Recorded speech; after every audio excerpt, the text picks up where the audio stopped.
Hello বন্ধুরা, তোমরা সবাই কেমন আছো? আশা করি নিশ্চয়ই ভালো আছো। সুজন স্মৃতি চ্যানেলে তোমাদের সবাইকে স্বাগত। আমরা একটু বাইরে যাচ্ছি, তো তোমরা দেখতে থাকো আজকে আমরা কোথায় কোথায় যাচ্ছি, তারপরে তোমরা সবই দেখতে পাবো। আমি তার একটু ভালোভাবে রেডি হই। বন্ধুরা, অবশেষে আমরা ঘুরতে বেরোলাম। ঘুরতে বেরে আবার নিজেরাই আবার একটু ফটোশুট করা শুরু করলাম। যে বললাম যে একটু দাঁড়াও, একটু দুজনে একটু ফটোশুট করি।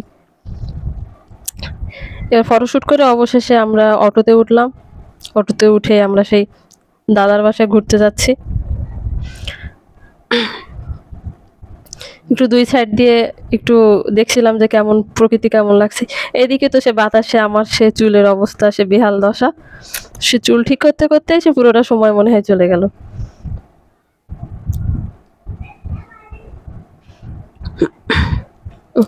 এদিকে আমরা তো সে মার্কেটে চলে আসলাম। এসে হচ্ছে তোমাদের দাদা বলল যে তুমি একটা ব্যাগ দেখো, একটা হচ্ছে পার্স ব্যাগ কেনা যাক। আমি তো দেখতেই আছি, আমার তো কোনোটা পছন্দই হয় না। অবশেষে তোমাদের এদিকে আমার আবার রাগ ধরে যাচ্ছে। এই একটা মেয়ে মানুষের পার্টস কত সময় লাগে কিনতে, এদিকে পার্টস কিনতে যদি আধা ঘন্টা লাগায় দেয়। আমি ওই পার্সটা পছন্দ করতেছিলাম। দাদার পাশে আমি কখন যাবো বলো বন্ধুরা, তোমরাই বলো। দাদার তার একটা পছন্দ, আমার একটা পছন্দ।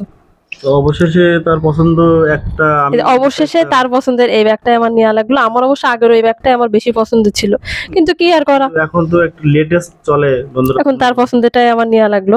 নেওয়ার পরে অবশেষে সামনের দিকে আমরা একটু হাঁটতে লাগলাম, একটু এটা ওটা সেটা একটু দেখতে লাগলাম চারিদিকে মার্কেটের ভিতরে। এখনো তো ঈদ শেষ হওয়ার পরও তো দেখি মানুষ মার্কেটে কত ভিড় জমায় আছে। এদিকে তোমার দাদা আবার একটু কি পোলো শার্ট না কি বলে, সেটাও একটু হাত দিয়ে দেখলো যে আসলে নেওয়া যায় কিনা। তো দেখলাম যে না, সে নিল না, সামনে হাঁটতেই আছে।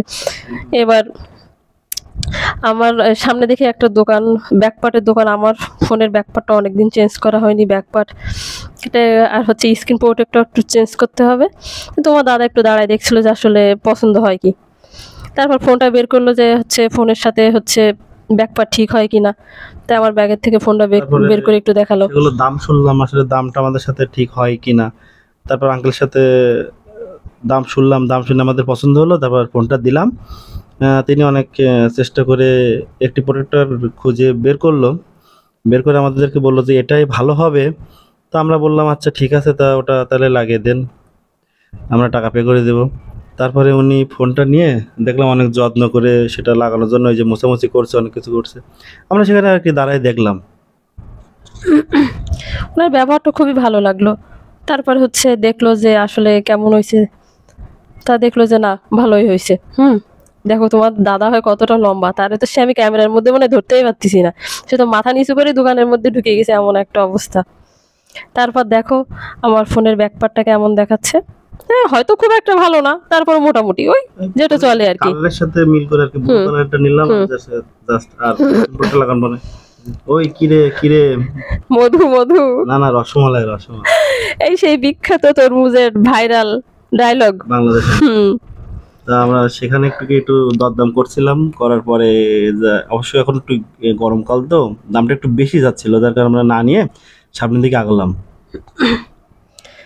এই যে আমরা যে দাদাদের বাসায় যাব, যাওয়ার জন্য একটু জুস, আইসক্রিম, একটু বিস্কুট, এই একটু স্ন্যাক্স জাতীয় একটু জিনিস কিনলাম। কিনে যে দাদাদের গেটের ভিতরে ঢুকে দাদাদের বাসায় আমরা গেলাম। যাইতে বলে অনেকদিন ধরে যাওয়া হয় না, তো মনে করলাম যে না, ঈদের ছুটি আছে বারবার বলছে, তাইলে একটু যাই। তো বন্ধুরা, এটা আমাদের প্রথম ব্লগ, যেহেতু তার কারণে আমরা দাদাদের ভিডিওতে আনতে পারলাম, এর জন্য আমরা দুঃখিত। যেহেতু দাদাদের কাছ থেকে তো কোনো পারমিশন নেওয়া হয়নি, যে তারা তো ওইভাবে কোনো কিছুতে হচ্ছে এ নাই, তা কি আর করা। অবশেষে এই যে আমরা দাদাদের বাসায় গেছি। এই দাদাদের বাসায় দেখে একটা পাখি আছে। এবার চিল্লাও। সুজন স্মৃতি নামে ইউটিউবে একটা চ্যানেল আছে, আর ফেসবুকে একটা পেজ আছে। বন্ধুরা, তোমরা সবাই বেশি বেশি করে লাইক, শেয়ার এবং সাবস্ক্রাইব করবে, আর আমাদের পাশে থাকবে। আর কোনো ভুল হলে সেটা আমাদেরকে ধরিয়ে দেবে।